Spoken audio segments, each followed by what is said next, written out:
Welcome back to my YouTube channel, YouTube family. Thank you for tuning in. This video is all about Venus retrograde. She began her retrograde yesterday. As I'm recording this, it is 10:42 a.m. on Monday, the 24th of July. Venus has been about now a little over 12 hours or so in a retrograde motion. So I'm going to break down in this video, what is this all about? What can we expect? With a little bit of surprises along the way. So to begin with, I'm going to look at the significant dates for Venus. She went retrograde yesterday, the 23rd of July for us here in Australia, 22nd for you guys around the world. We're going to have a look at what Venus in Leo represents and the different aspects of Venus in relation to her value systems, tastes, likes, loves, relationships, and so on. And then we're going to go and have a look at a particular celebrity's chart that has Venus retrograde in her chart. We're also going to take a look at the calendar and go through all of the significant dates for this retrograde period, which takes us right through till September. And then we're going to, at the finish of this, we're going to go through Venus retrograde through the houses. So if you're wondering about a personal interpretation of Venus retrograde and what it might mean for you, what you want to do is you want to find your Leo house, because that's the house that Venus is going to be retrograding in. Then you want to look at the themes of what that house represents. And these are the areas where the reevaluation process is happening. And this, this process of something's being offered up and sacrificed so that something new can come through. And this process can be the stripping bare of, what we thought we needed to have in order to be seen or to be loved, right? So we've either presented ourselves a certain way, or we've hung on to certain things, or we've expressed ourselves a certain way that hasn't really been in alignment to the deeper authentic self. So the retrograde phase is about the stripping bare, back to the bare essentials, and the revealing of the truth so that you can emerge reborn. And Venus is at the moment setting after the sun, so she's at the evening aspect of her representation. So she's an evening star. And as she goes retrograde, she's going to pass through the underworld. We'll have a little look at the mythology of what that means and how to understand the mythology symbolically. And she'll be purified by the sun, which has a purifying effect. The sun is a bleaching quality. So the sun actually is like a disinfectant. So when a planet goes through that, it's going to go through this purification process. So the inferior conjunction with the sun creates a star point. So if you look on the screen now, you'll see that Venus's star points, if they're traced out over an 8-year period, bring us to this 5-pointed star pattern, a pentagram. So that has significance as well. And then she's going to appear after this process as rising before the sun in a heliacal rising, and that means we're going to have her as the morning star. So there's an association to this in some belief systems, and as that this is Lucifer, the morning star and the light bearer. So what does that represent? And we'll go through all of these types of things. So to begin with, what I want to look at is just the significant dates. So Venus began her retrograde yesterday, the 23rd of July, at 28 degrees of Leo. So if you have a planet or placement at 28 degrees of Leo, Taurus, Aquarius, or Scorpio, then this may also be more further amplified for you, because it's going to really activate that particular planet placement or point. And again, this is how you bring a transit, expression, if you like, into the personal. So what does it mean to have a full moon going on, a new moon, like a Mars-Saturn opposition, the nodal transits and things? So how do we then personalize that? We have to look at what's it activating within our chart. So if we go back before this point, Venus entered her pre-shadow phase on the 19th of June at 12 degrees of Leo. Now, she was also in Leo from the 6th of June. And she's going to be in Leo until the 9th of October. So 125 days of Venus in Leo. 125 days. She normally spends about 3 weeks. So 125 days is 4 and a bit months in the sign of Leo. So there's going to be a lot of this redo, reevaluate, rethink, reorder, revise, retrograde Leo qualities. And Leo likes to be seen. Leo's fixed fire. Leo is about how we express our creative aspect of ourselves, how we like to be seen and get attention for that. It's romance, it's gambling, it's risk-taking, it's fun, it's joy, it's pleasure, it's children. So all these themes are going to go through this process of purification. So she entered her pre-shadow, and you see this diagram here. Pre-shadow basically means that she's at the point, 12 degrees Leo, of where she will be when she's finished her retrograde. So she's going to come back to that 12 degrees Leo. So at the moment, she's at 28 degrees Leo, and she's retrograding, and that will take her all the way back to 12 degrees of Leo on the 4th of September. She'll turn direct. So the significant degrees for this retrograde are 28 degrees Leo, 12 degrees Leo, and also 20 degrees Leo. And I'll explain what that is as well. Then she's going to be moving forward again and around these stations, around this point here, leading up to it and around this point, and back here as well at 12 degrees. She's going to spend a couple of weeks around that 28 degrees, 27, 28, 27 degrees. So that's significant when we take into fact what are the alignments that are occurring at those stations, and how that amplifies this and also brings a bit of a flavor to the process of retrograde as well. How does this begin? How does it end? And during this retrograde phase, when she's appearing to go backwards, she's not. It's just because of the motion of the outer bodies, the planets, and the sun in particular, from our perspective on Earth, that she appears to stop and go backwards. She doesn't really stop. She doesn't really go backwards. She just appears to be that way. And because that's our perception creates reality. So it has this perceived effect, which is literal. We have a perceived effect, which we can perceive it. So there's an aspect of this that's real. So then she's going to move forward, and she's going to clear this 28th degree of Leo. Just before she exits Leo, she's going to pass over that sensitive degree and get out of shadow. That's going to happen on the 7th of October when she hits the 28th degree. And on the 9th of October, she is done in Leo. And then unfortunately, the Venus goes into her fall in Virgo, because she's going to be opposite Pisces, where she's exalted. So this is the process. Now, along this point here of the retrograde, she's going to pass inferior conjunction between the Earth and the Sun. And this is what's known as the star point. So if you map the point of that inferior conjunction out over every retrograde for 7 years, it creates the pentagram, as you'll see here. So that star point, that's a significant point too. So that's at 20 degrees of Leo that is happening. So if you have a planet replacement, such as I do, I have my Mercury at 21 degrees of Leo. So this start point is pretty much almost exact by about half a degree off. Then it's going to be significant for what that planet represents. Oh, it's Mercury. So it's communication, it's ideas, it's perception, it's how I think, it's how I speak. But also Mercury in my chart rules my 7th house of relationship, and it also rules my 9th house of understanding and meaning and philosophy and worldview. And as well as that, Mercury is also the ruler of my sun, because I am a Virgo. So this, for me personally, is going to be a very significant transit. Now, has this retrograde phase happened before? Yes, the last one was at the end of 2021, moving into 2022, and it was retrograde in Capricorn. And the last Venus star point, I can't remember the degrees offhand, but I know it was the 9th of January in 2022, and that was the day that I proposed to my fiancée, and she said yes.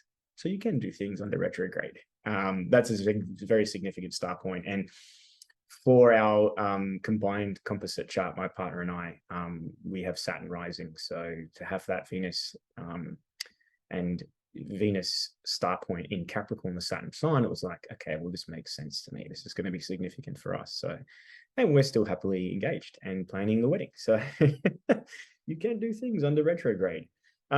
So let's take a look at Venus in Leo. And what does Venus in Leo represent? Well, first, let's understand what Venus represents. Venus has two rulerships. It's Taurus and Libra. Taurus is a fixed earth sign, very physical. I like to think of Venus' Taurus aspect, right, that she represents, is around our tastes and our values.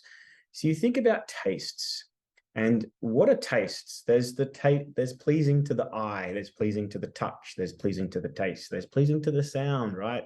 There's all these different aspects of our tastes, which are very personal.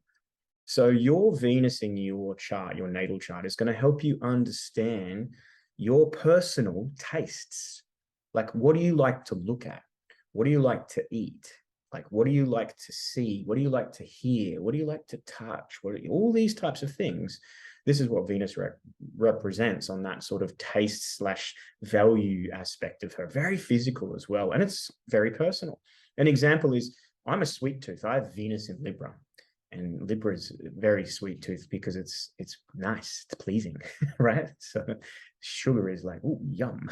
So if you have a lot of Libra energy in your chart, there's chances are you probably got a sweet tooth. Now, my partner, who happens to be a Taurus, I have my moon in Taurus, she is a Taurus, and she's more of a savory person, and she doesn't have a lot of Libra energy in her chart. She has Saturn exalted and Jupiter conjunction, but it's fourth house, so it's not sort of externalized too much. It's more of an internal thing. And she doesn't mind the sweet thing, but not I can't walk past a donut. I literally can't walk past a donut. Whereas my partner's like, oh no, it's not for me. I'll have the savory stuff. So you know, it's going to help you understand, well, what are your personal tastes? Now, there's another aspect of Venus because she does rule Libra as well. And Libra is the air sign. So there is this sort of perceptual idea and this social aspect when it comes to harmony and balance and, you know, the sort of social cohesiveness. If you think about socializing, if you think about relating and relationship, there is this sort of quality that connects you to certain types of people and certain types of groups and friends and, you know, loved ones and things. So when it comes to that aspect of Venus, it's like, well, what does she perceive to be beautiful, attractive, aesthetically pleasing, harmonistic, balanced, right? And then also by extension and balance, when we think about balance, what we're doing is we're thinking about justice. So that's what Librans are really good at too, is they're judging based on perception, right? So how they see things, and they're judging based on things of balanced or not. And even if you think about the aspect of balance when it comes to justice, is like it's dishing out justice. Well, what is fair in this situation? Okay, there's been an accident, which was no one's fault, but there is some damages as a result of negligence. So therefore, we have to balance out what that might be. And we have to say, well, what's the fair thing to do? Now, if there is a law broken and there's a crime committed, then justice is that there must be some sort of form of punishment to fit the crime, right? So it's like, is our sense of justice balanced? Well, when we come to that aspect in our life, we have to think like, who are we to be the judge, jury, and executioner? So the best place to be is in non-judgment and just in that neutral place of not either end. Because often when you judge something, you polarize yourself against it. You're opposite of, well, that's not good. That's bad. You did something wrong. There's an aspect of that you could say could be aligned to some sense of order and rules and laws, but also when it becomes unruly and it's almost just judgment. So Librans, and the negative aspect of Libra can be judgmental. Judgment of self is probably the worst thing. And when people are judging themselves, they'll often attract experiences in where they feel judged by others. So if that's happening and you feel judged by others, or you're finding yourself judgmental, you got to look at what part of yourself are you judging. And what happens generally is that you'll polarize yourself against that. Well, I'm not that way. I'm not like that. And you'll choose to be the opposite. So then you end up in polarization, and you think of Libra as the balance, right? So second you come off that center point, like I always tell people, if you want to think about Libra, look at a seesaw in the park and think about where you're going to stand for things to be balanced, right in the middle. The second you slip to one side or the other, you're out of balance, and you're going to be opposed by the end that's not being integrated. So Libra or Venus in this quality of this is this aspect of, you know, how do we bring balance and order and justice and fairness, but it's done through the lens of this social aspect and the way we see things. Now, a high quality of the Libran energy is to be able to judge yourself based on what you think others think of you, not what they actually think of you, because how do you know? It's what you think others think of you. So if you think, I shouldn't do this because they might see it this way, or they might, that's a form of like self-modification, right? And that is a good quality, to be able to put yourself in someone else's position and judge yourself from that perspective. That's a high quality to be able to do that. But if it becomes unbalanced, then you're the people pleaser, the needy person. What do you think? I don't know. And I'm uncertain, I'm unsure. And indecisiveness is where we end up if we get into that land. So when we think about Venus, these are the types of qualities: social adhesion and cohesiveness, socializing, relating, right? What is the bridge or the energy or the glue that combines that relation, right? And often what is there when it comes to personal relationships is love. And you could put love as one of the themes of Venus, because I love donuts. That's why I'm attracted to donuts. Yes, it's the sweet aspect of that. But what is it about? Oh, I just love fucking good donut, like a good quality donut. Man, there's something about that. I love it. My fiance, what is it about us that relates? Yes, we connect on different worldviews and opinions, the way we see things and values, and we have, a lot of kinship and friendship. But at the core of all of that, and obviously I'm physically attracted to her, it's love. Love is the glue that binds. So whether it's something I like to eat or experience or hear or listen to or touch or wear, or whether it's something I like to relate to or someone I like to relate to, love is at the core of that. Now, if we want to take that further, what we want with Venus and love is a healthy sense of self-love. A healthy sense of self-love. If we want to have self-love, we have to have self-acceptance. The trouble is that because maybe that idea of self-love has not been reinforced in us, we have then externalized that need for love into something outside of ourselves. And when we externalize the need at the core for love and acceptance into something that we must be or have that we are not, then who do we need to be in order to get that? And that's where what we can do over a period of time, and we're doing this because we want love, right? So it's nothing wrong with this, but what tends to happen is we be a certain way, we express a certain way, we wear a certain way, we have certain things, we look for, we try to acquire certain things. Maybe it's skill set, maybe it's, possessions, money, whatever it is, clothes. Maybe it's a person, maybe it's a job, maybe it's if I get this promotion, if I get that new car, maybe if I find this boyfriend, right? This externalization of the need for love into things means that we can tend to be inauthentic. And we're not intentionally being inauthentic, but we are perhaps not being truthful to ourselves. We're thinking we need to be someone we're not in order to get what we need. And this process of Venus now going into retrograde, and the mythology is this, right? And it's borrowed from the Inanna mythology, where she descends into the underworld, right? She descends into the underworld to connect with her Ereshkigal, which is the sister of Venus that lives in the darkened place, right? So there is an aspect of the shadow aspect of this Venus that lives in the underworld. And the underworld is like, oh, no, I better not like it. And you could look at that aspect of Venus as being the more seductive, the more erotic aspect of love and connection, and the more taboo, because underworld would suggest Scorpio land, right? Underworld is unseen. Oh no, you can't be like that. So it's like Ereshkigal is the sister that lives there, and Venus's descent into the underworld is to come back to find her lost sister, right? Now, she goes through this process and passes through these 7 gates on her way to the underworld, and that something is sacrificed at each of those gates, 7 gates, 7 chakras, right? So it's like going through this sort of symbolic process of cleansing through the different frequencies of our energetic centers as she goes into the underworld. And when she goes into the underworld, she is stripped completely bare, and her skin is removed, and she is hung up like a meat carcass. It's pretty, right? You know what they say with regards to beauty? They say beauty is either in the eye of the beholder or it's skin deep, right? So this process of the removing of, Venus's skin to expose just the rawness, this is helping us understand what this Venus retrograde is about. It's exposing even the skin, because the skin isn't you. You have skin, you have a body. Who are you? And who are you? And if you were raw, right? And completely stripped bare of all of the stuff that you had acquired, all of the the external, if we think about it through Leo, we're thinking about all things of the glamour and the blitz and the drama and the flamboyance of the self.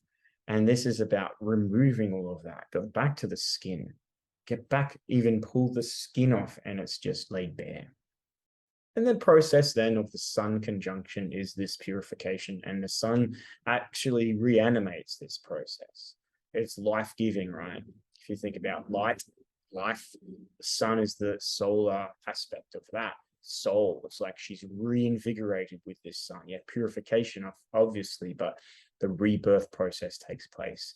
And then she's able to emerge, reborn as the morning star. So that's an aspect of you, your values, your tastes, the way you present yourself, your relationships. All money is another connection we haven't mentioned with Venus as well, because through Taurus fixed Earth, value system, possessions, wealth, money. So this process is going to involve money and what that means, and the relationship, Venus relationship to money. And what is that? And it's an extension of the valuing and love of yourself. So you could say that Venus's retrograde period and phase is about rediscovering the lost love of the true self. So rediscovering the lost love of the true self, which means when everything's gone and stripped bare. Another analogy I use quite often is if you're butt naked in the desert, not a possession in the world, can you love yourself? Can you be free to love yourself and accept yourself? What do you need in order to have that love? Now, when you have some need in order to have love, you are now dependent to that need. And you're going to do whatever you can to try and satisfy that need. Now, it's not to say that we don't have needs, wants, and desires, but when they become the focus of this aspect of love that we must have or possess or need or to have in order to have love, we're not free. We're caged, right? We're stuck trying to be someone we're not. So this descent of Venus into the underworld, this retrograde, is rediscovering the lost love of the true self when everything's gone, when everything's stripped bare, when it's just, this is me. Can you still love yourself? And acceptance, right? Love is acceptance. And the other aspect of love is this. If you're in love with someone, you do things for them. You'll do things, whether it's you say nice things, whether it's you touch them, whether you'll compliment them, whether it's you make things for them, you'll do things, you clean things, whatever we have the 5 love languages, right? With the styles of love we give, but love is something that we give. When we're in love with something, we give it love. So then the aspect of self-love is the aspect of giving love to oneself. What do you do to express love to yourself? Now, if that is, I need the Gucci, and I have to have the hair and the lashes and or the nice suit or whatever, then great. But if that's what you need to have in order to feel that, that's not love of the true authentic self. When the skin is gone, when you're just a sack of meat, that's not the love of that. That's saying, oh, no, I have to have that in order to. Not to say that you can't have those things to reinforce the love of self. Absolutely. But there is a key core secret to this is, can you be butt naked in the desert of a possession in the world and still have that same love for yourself? Or is it dependent upon the Gucci or the soulmate or, the job or the car or whatever it is that you put in that place of that? And maybe with Venus in Leo, the aspect of this is like you want some attention, right? Maybe it's because there was a lack of that. Well, if you want some attention, start giving yourself attention. Start catching yourself in the mirror and going, fuck yeah, how you doing? All right. Start accepting the aspects of self that aren't quite right, right? The things that we see in ourselves, our behavior, our attitude, our characteristics, our dysfunctional habits and behaviors, whatever. Start just accepting those things as well, right? And bringing a sense of love to yourself, even if there are things you still need to work on and refine. Another aspect of this Venus retrograde is going to be refinement. Right. And refinement is you strip out the impurities and the things that aren't good or useful, and then you refine what's there. Think about a sculptor with a marble statue and a chisel, right? It's like the refinement process is, wow, there it all is. But I think I just need there's a line here and I just need to carve away. So just a little bit of chipping and carving. So you could think of yourself as in relation to love and the way you see yourself and how you express yourself in the world. What habits and behaviors are not reinforcing that love and acceptance of self? And this process of refinement is that they're part of the chisel that's cut away. They're part of the little splinters that fall apart, that fall away. They were useful for a period because they held the stone in a way, and they created a canvas for you to get to the quality of this self-expression, but they're no longer needed.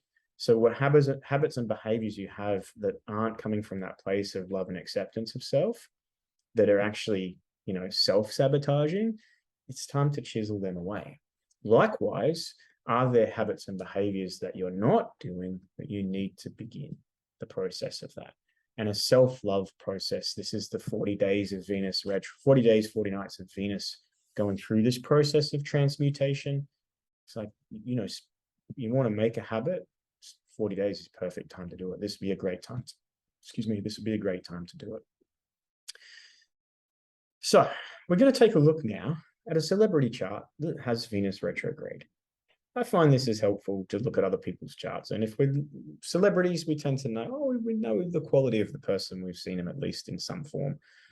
Whether we know the core of the person or not, it's a different story. We really know what we're being presented. But the one I chose here is Amy Winehouse. Now, she has since passed on, very tragically, around that 27, 28 club, I think. She's one of the members of that. We have a look in her chart. She is Gemini rising with a Virgo sun in the 5th house. The 5th house is the entertainer. And, the thing I've found a lot in entertainers that have a lot of Virgo / Pisces axis energy is difficult battles with wanting to be here and not wanting to be here, and self-criticism and judgment and imperfections. And so another famous one is Kurt Cobain. He was Virgo rising, Pisces sun, similar sort of fate to Amy Winehouse. And the point I want to look at here is her Venus retrograde, 23 degrees of Leo. So she was born under a Venus retrograde, and this can tend to bring the Venusian quality of like femininity, and can have a more darker aspect of that, but a more internalized way in which to express that as well. So if you look at Amy Winehouse as well, amazing talent, beautiful singer and songwriter, and just outstanding, but definitely troubled. And, sort of didn't want to be the cookie cutter version of a pop star. She had her own sort of edginess to that. Venus retrograde Leo. She's also got Mercury retrograde conjunct her sun, and her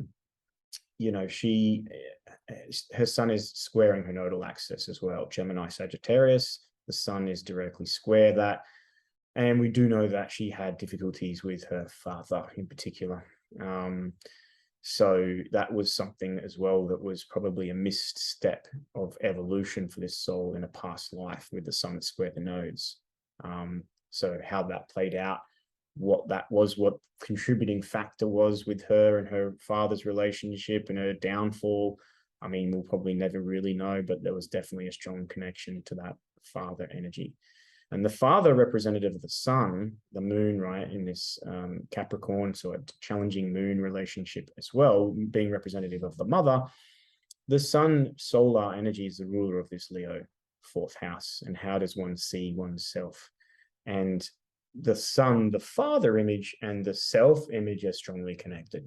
So if they're a difficult father image, maybe it wasn't, I didn't live up to his standard, maybe he was a very criticizing person, wasn't ever good enough, or wanted to control all the little things, Virgo. And perhaps that overwhelmed with this Venus retrograde, there wasn't this sort of ability to process that.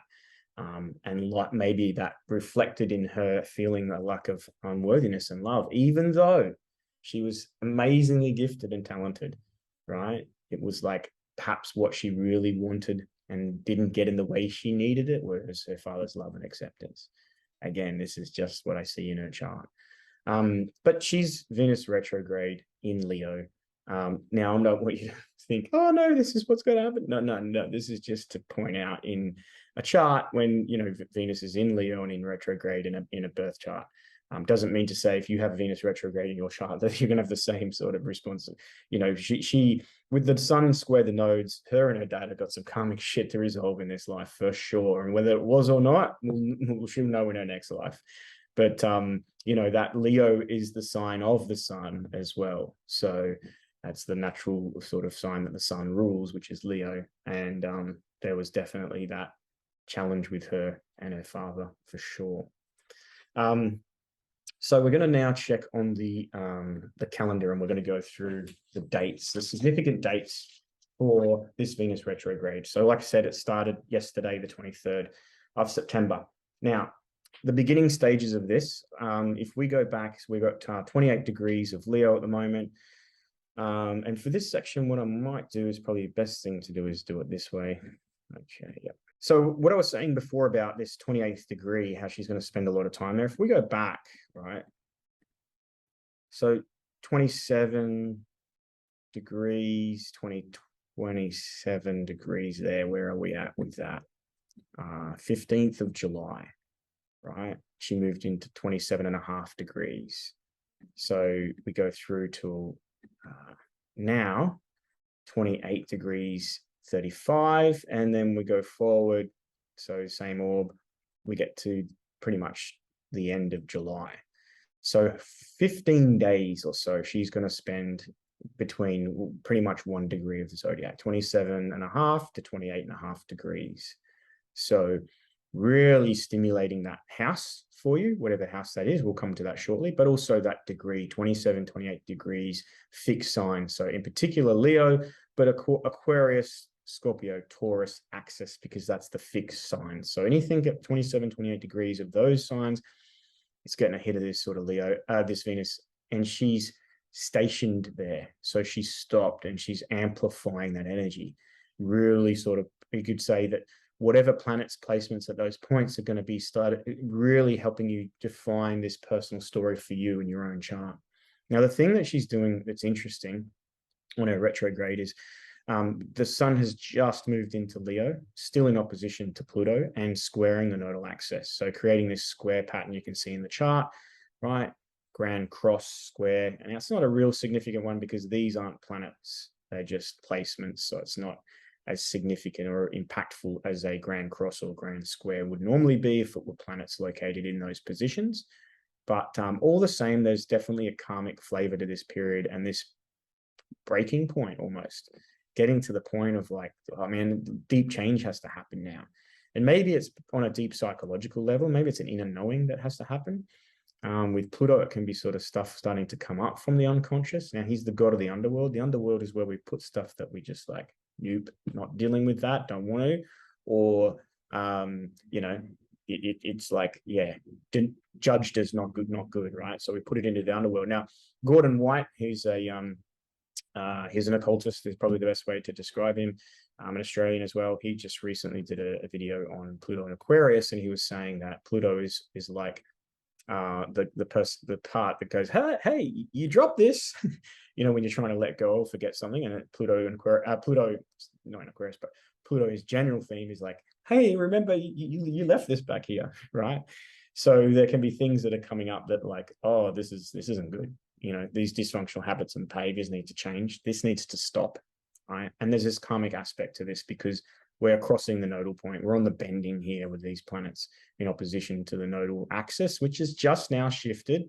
We've had this polarity shift between, you know, Aries on the north node from Taurus to Libra on the south node from Scorpio. So it was a Mars south node, Venus north node. Now it's a Mars north node, Venus south node.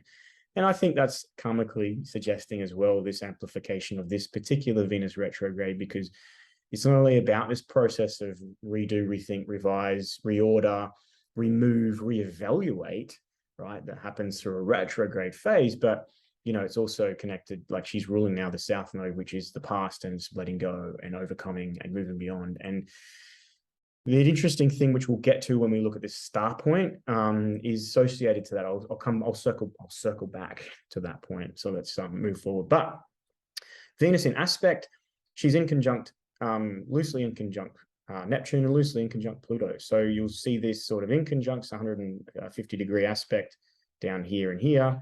So with Venus in conjunct both Neptune and Pluto, this creates this Yod pattern.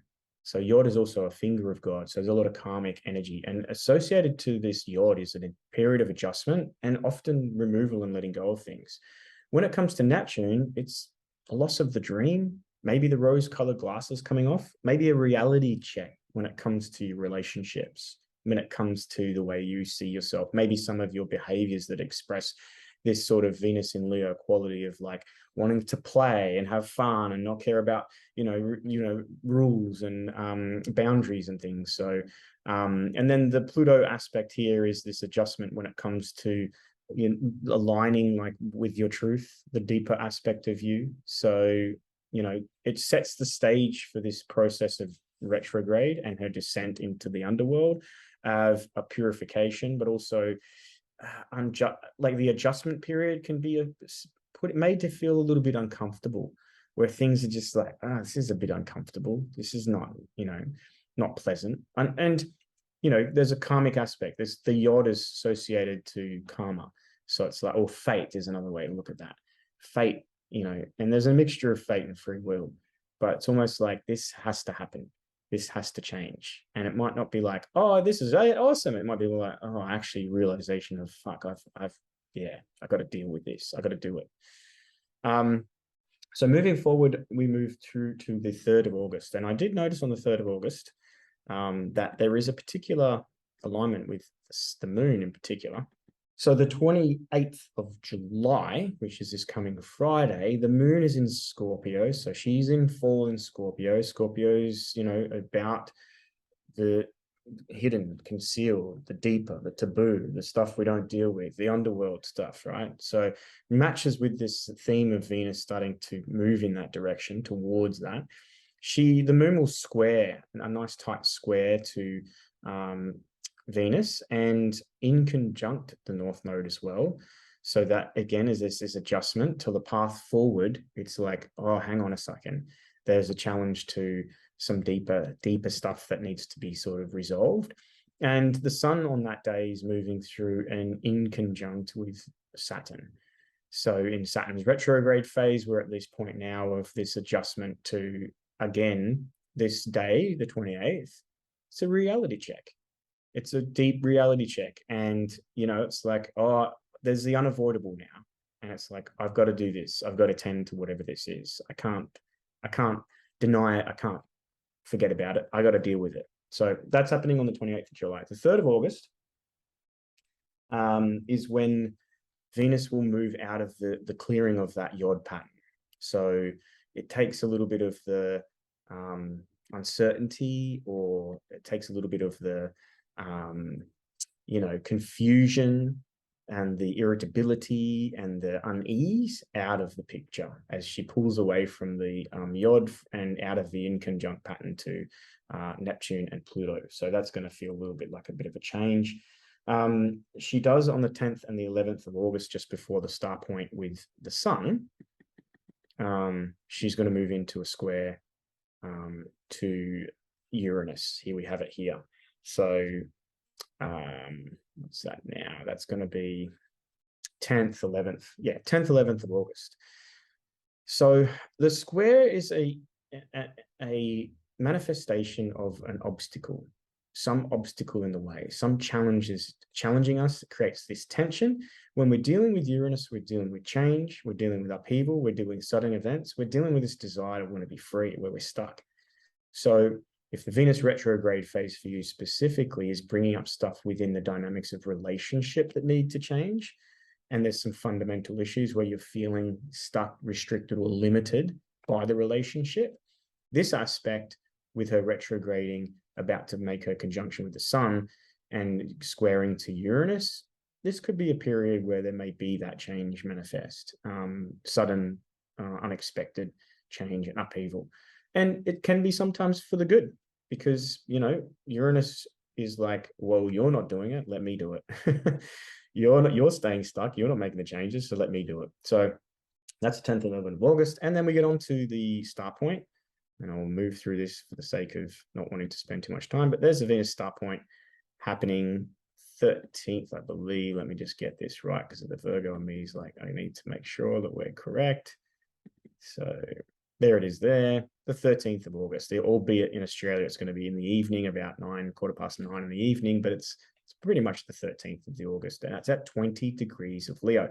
Now, the interesting thing to this start point is it's trining to Chiron. So there's going to be a theme from this retrograde to the very next retrograde, another 18 months, that's going to have this ability to heal the past, but also heal others as well, and do a lot of this sort of, when it comes to this expressing of the self, asserting of your will, being bold, brave, and courageous, being able to say, this is who I am, this is what I want. And where we've been hurt, limited, or restricted by that archetype, others being too standoffish or standovership or inconsiderate and selfish, self-centered, direct and in a difficult way, which has meant we've hurt ourselves by that energy and we've polarized ourselves against it, then we're going to have the opportunity to do a lot of healing around that. Now, the interesting thing I wanted to say about this particular start point is the Sabian symbol for, the Sabian symbol for the 20 degrees of Leo. Intoxicated chickens dizzily flap their wings trying to fly. Now, this is the Mindfire book, Sabian Symbols by Dana Rudger, and this is an interesting one. So I'll read it here and it will be on your screen so you can watch it. If you're only listening to this on audio, I'll read it for you. So it's intoxicated chickens dizzily flap their wings trying to fly. The often negative and at times ludicrous first experience with spiritual teachings. In Near Eastern symbolism, wine, intoxication, and vineyards always refer to ecstatic experiences and to the contact with mystical or occult schools. Chickens here suggests that we are dealing with human beings who are the standardized products of their culture and more or less undifferentiated specimens of a social norm. In other words, they're just like sheep. Brought accidentally or prematurely to a mystical or occult experiences, they usually react to them in highly confused and dizzy manner. What reacts in them is the ego, and the ego can never fly or experience spiritually transcendental realities in an effectual manner. So that's what they mean by fly, right? Experiencing spiritually transcendental realities in an effectual manner. This symbol represents to us a picture of the unsatisfactory way many people today, especially young people, approach what purports to be spiritual reality. The food may be intoxicating, consciousness expanding, but the inner openings lack depth and constructiveness, whether or not they produced what appears to be wonderful feelings. One may speak here of the danger of premature expansion of consciousness. Now, I wanted to bring this Sabian symbol up in particular in relation to Leo and what is happening in the New Age, astrology renaissance, this, whatever the social media is allowed to just be amplified now across, which tends to be directed towards perhaps more followers, more likes, more popularity, right? More attention, if you want to look at it like that. And what I see, and firstly, I'm a student of astrology. I'm not fucking no guru when it comes to these matters. I'm learning like everyone else. I'm a little bit ahead of a lot of people on their journey just because I started a while ago, right? But I'm nowhere near the point of being the all-seeing eye when it comes to these types of things. However, I'll give you my perspective of what I see when I look at the emergence of this amplification of astrology and other types of spirituality on social media, and especially post 2020, is that it's exactly that. It's like intoxicated chickens that have had some little taste of some spiritual experience, and now that's the thing that is sought after, which means that the way in which a lot of astrology especially is presented is from this love and light perspective. Oh, this is abundance. Oh, this is going to be the best one. It's going to be so powerful. And there's very little negative connotation because they recognize that people don't want the truth. They want this flashiness, or unless at least they think that, right? So they're attracting more likes and followers right? Dishing out this intoxicant energy that's giving this sort of feeling of wonderful. This is great. I've done a manifestation ritual and I'm bringing in my abundance now, and it means I'm going to get my fancy car and my bigger house. And it's like, who the fuck are you being at a core level? Like, are you a fucking decent person to start with? Like, are you a loving person? Have you dealt with your demons? Are you doing your shadow work? Are you integrating your fucking, like, you know, like what is going on? But like, that's the thing that gets amplified. That's the thing that people are like, oh, isn't this fucking amazing? It's like, you know, this start point may be this sort of real wake up call to that. And I feel like it's, you know, it's definitely something that is part and parcel with this expansion of social media, which is dual in its nature. It's wonderful because we can contact and share one another, but like, we have this opportunity like we've never had before. The people of the earth have this opportunity to actually create some fundamental shifts and changes in the way in which we live here and how what we value, and you know how society and cultures are run, and we're choosing to like use it for that purpose. It's chickens drunk on a little bit of spirituality, and you know, flouting that out as something that's like flashy and light and attractive and draws what attention. So is there anything in depth beyond that? I think you're going to find probably that this Venus retrograde will represent a lot of that, coming to the point of hangover. So they've had their dizziness and they've had their, and the reality is, what are you getting out of that? Right? What are you really getting out of that beyond just some, you know, momentary attention? What's the quality that's there, sustainable? And I think you'll probably find that by the time we get in October, there'll be a bit of a shift around that. And probably by the end of this year and into next year, you probably see a lot of those drunk chickens disappear completely, because they can't deal with the hangover. So 22nd, 23rd of August, right before my birthday, the 25th, wink, wink, nudge, nudge. What a great day that is. She will square Jupiter, and she'll also begin her helical rising. So she's going to be then, where am I? Days here. She's going to be visible. In other words, helical rising, so she's going to rise before the sun. So if you're up early, if you're early, you'll start to see her appear on the eastern horizon, which is a bit of a magical moment. And this is this, you know, rebirth of these aspects of Venus that we've been talking about here.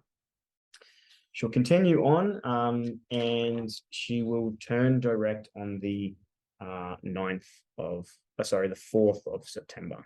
So there we are. Venus 4th, let me just go through. And that'll be at 12 degrees Leo. Again, to get a personal understanding of, you know, the type of experience this is likely to bring forward for you. Yes, definitely the 4th of September, about just after lunch, she'll be direct. So 12 degrees of Leo, 12 degrees of Aquarius, 12 degrees of Scorpio, 12 degrees of Taurus. And check those for personal planets, and that'll help to understand more depth into what this might mean for you.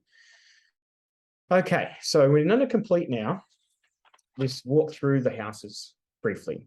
So we're going to complete this journey by taking a look at Venus briefly through the houses, just to give you a bit of a theme of, if in your chart you have, you know, a Leo rising, then it's going to be your first house. If Leo's on your second house, you're going to have Venus in your second house, so on and so forth. Now, some charts I understand, because of the system of house systems you're using, you're not using equal houses or a whole sign or anything like that.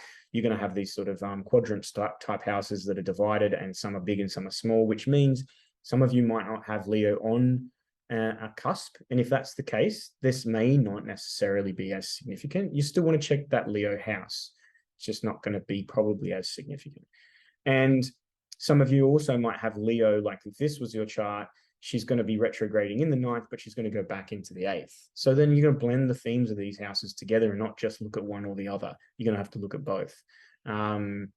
So what I'm going to do now is I'm just going to go through each of the houses. So if your Venus is retrograding your first house, Leo rising, then the likelihood of this is about your physical appearance. And how do you evaluate the way you express your you know, what you wear, this avatar that we just present ourselves as. Now, it's also about your physical health, and is there some things you need to do in relation to your physical health where you have to sort of love yourself a bit better? And maybe there's some things you're doing that you shouldn't be doing when it comes to your physical health. Maybe this is a good time to think about your exercise regime and how you look after your physical health. And is it coming from a place of love? And then also when the way you express yourself, it wouldn't surprise me if there's people in your life that are going through a bit of a make do or a makeover or a hairdo change, or especially hair, because, you know, we've got the lion's mane with Leo. They're probably Leo rising people.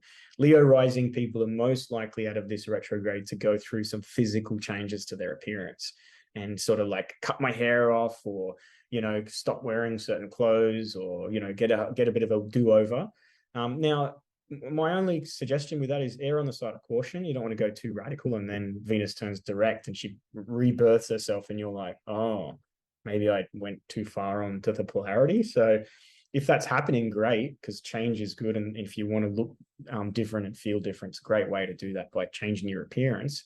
But just be mindful that you don't take it to an extreme, because you might have regrets, because retrograde is a regret. It's often. It's why it's why the advice of like be mindful of doing things under a retrograde is because things are gonna change through that period. And what you're thinking today, as opposed to like, you know, in September, might be complete 180-degree turnaround.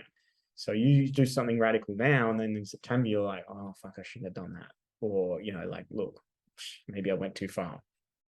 So Venus in your second house, this is your self-worth, right? Worthiness. You got to see yourself as worthy of love and attention.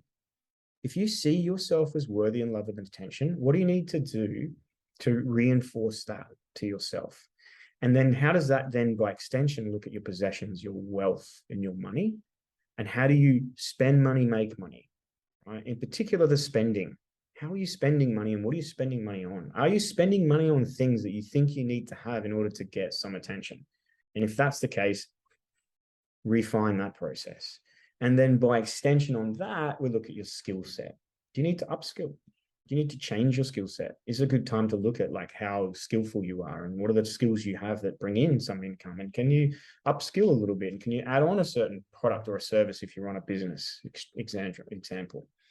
Now, the third house, ninth house, sixth house, 12th house, they're the most elusive houses because they're not super physical in the sense, they're more etherical.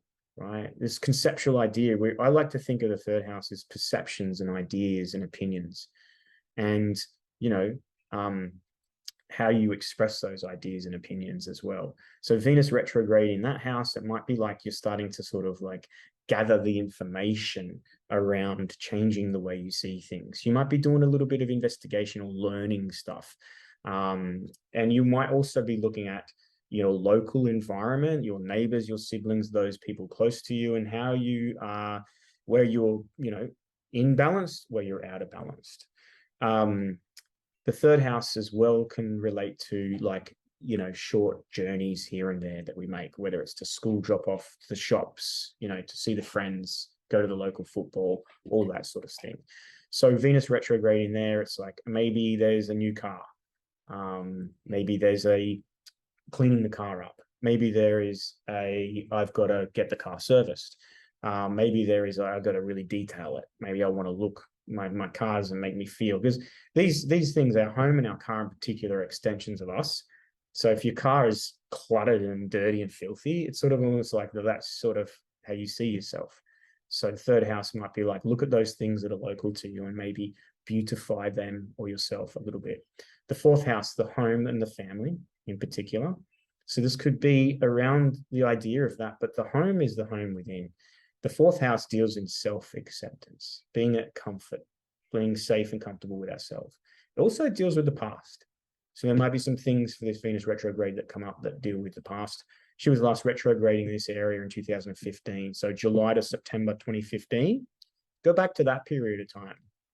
Think what was happening and what's significant about that and now where you're at. If it's the fifth house, we're dealing with fun, joy, romance. We're doing with all forms of creativity, the things that we do because they're pleasurable. We get fun and joy out of them. So in the sense of Venus going in there, it might be like taking up a new hobby or doing something fun that you haven't done for a while, or remembering like you used to do something and loved it, and why did I stop doing that? Maybe because life got in the way and you're busy or obligations. So the fifth house is like finding your fun, finding your joy, rediscovering the simple things that you can do that are expression of fun, pleasure and joy, creativity, children. So these are the themes as well for the fifth house.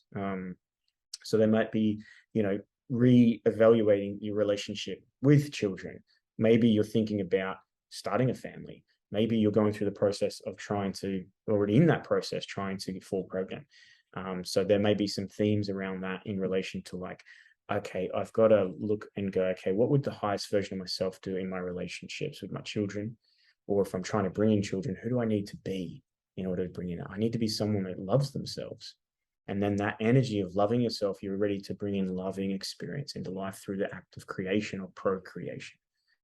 The sixth house is work and routine, but it's also the house of refinement. And work might be your relationships at work and your relationship to work as well. Oh, fuck, I gotta go to work. Instead of, yeah, I'm going to work. So if you're in the fuck, I gotta go to work part like category, and you're obligated, like it's something you got to do, you can't get around it. Maybe it's just the way you got to approach that, and you can find some joy in there and find a different way to love it. Maybe you're going to go, fuck it, I'm done with this. Or maybe my colleagues are just never going to change and I'm sick of being in this situation. Routine, the things you do consistently that are part of like who you are. So those things are going to go through this process of, transformation. And like I've said before in this video, it's about refinement and going through that process of looking at your value system and how you would treat yourself and what behaviors and habits and routines you need to have to reinforce loving yourself. Seventh house, relationships, one-on-one relationships, close personal relationships, business relationships, partnerships, perhaps even disputes, open air disputes, legal disputes, and maybe some energy coming up in there for, ability to connect and relate to one another better. Maybe some issues that have been buried that sort of, you're just going to transform. The eighth house, sex, death, and transformation. This is the house of self-transformation. It's the house of irrevocable change. And it's the relationship you have to the shadow aspect, the taboos, what other people judge as not right. So this could be a descent for you into the darkness, literally into your own darkness, and loving yourself through, the lost aspects of self. It's also other people's resources. So there's a business connection to the eighth house because that's what you're dealing with in business, other people's resources. But there's also taxes and debts and obligations, monetary obligations. And then there's the inner resources. I like it. The second house is being our skills that we have that we create, income and possession and money with. But the eighth house is like that, what, doesn't matter at the end of the day. I know what I've got within me and I can get by sort of energy. I know I'll find a way. So eighth house energy might also be dealing with the mysteries and the occult and the taboos and the things that are a bit subculture as well. So it might be an exploration into those types of things for you personally to sort of reintegrate into your life. And maybe you're learning how to love some of those aspects of self that maybe society and culture says, well, you're not supposed to look at that. You're not supposed to talk to the dead. Ninth house is meaning and understanding, your worldview, the way you see the world, when you've got all your opinions and like where you think and you see things that way, but then it's like, how do I formulate that into like my worldview, my bigger picture thinking? Religion and philosophy also fall into that. So your personal ethos, right? And what are your personal ethos that you live by? You can see why the third house, ninth house in particular, are not super tangible. Also, this is the ninth house is long distance travel, overseas travel to foreign land, foreign cultures. So these themes might be coming up for you. Leo on your MC, then your public image, your public reputation. How are you in the world? What are you doing in the world? By extension on that, it's your career and your goals and your ambitions and a reevaluation of those things. And maybe in relation to Venus, it's around what are you doing in that area of life where you're trying to seek attention or get validated or want to be recognized or need to be loved. and how you want to maybe come at that part of your life from your heart. For a full heart doesn't need any of those things. It might mean that you have to reevaluate your career path because you don't have your heart in it anymore. And then we move on to the 11th house, which is friendships, community, social connections. So there may be some, redoing and reordering of that area of your life, as well as where we like to give back and how we like to, forget about us and we'll do it for others. So Venus retrograding in your 11th house might impact on your sense of belonging, your tribe. And maybe what you're doing is you're doing the way you present yourself, which might cause some friction within your social circle. Or maybe it's coming to a point within your social circle where you're realizing these are superficial friends and not really connected at a deeper level. And maybe I'm going to go through this process of purging some of those friends and social connections. And maybe it's also about rediscovering the love of the self, which actually means that you then find, you're sending the frequency out into the field to attract the type of people that are similar, and you're starting to draw in the experiences that connect you to your belonging, your tribe, right? You want to find your tribe, you got to find your vibe. And the 12th house, undoings, isolation, introspection and reflection, and the unconscious becoming conscious. The unconscious of Venus in the 12th house might be where you were unaware of what you were doing to try and receive and get love. And now you're going, oh, that's why this isn't working. That's why I'm not having, this isn't really for me, or that's why I'm having difficulties, because I'm not coming from a place of love here. I'm coming from a place of needing love. And that's a real big sort of a aha sort of a moment. So, stuff in the 12th house, the reason why it's isolation, disconnection, reflection is because that's what, that's how we make those things that are not quite consciousness. We spend time and we think about it. We give it time. So you might want to band on your meditation practice. You might spend more time in solitary confinement, isolation, disconnection.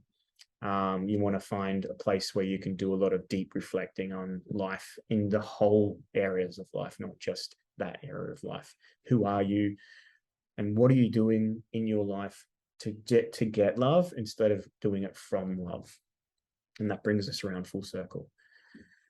So if you want to go deeper into this and you want a personal reading, that's my jam. That's what I do. I help guide and support people through life transitions and going from one career to another, or making changes and moving home and finding love and exiting relationships and, looking at finances and health and all of those types of things. And I'm not the guru again. Your chart is, I'm just the guy that helps bring this to life for you. So if you're looking for that personalized guidance through this period of time, please consider a personal astrology reading. You can find all the information and details below.